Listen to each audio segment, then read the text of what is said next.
We will estimate the thermal conductivity of glass with a simple setup.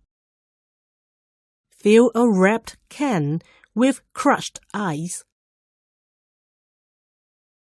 Measure the mass of the can with ice.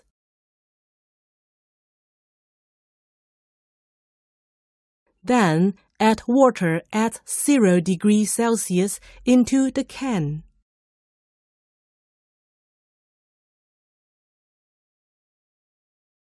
Prepare another can. Smear a layer of heat-conductive gel between the glass and the bottom of the can. Put them on top of the ice. Fill the can with warm water.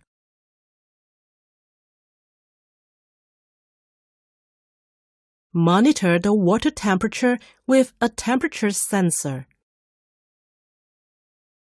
After 5 minutes, pour out the water from melted ice.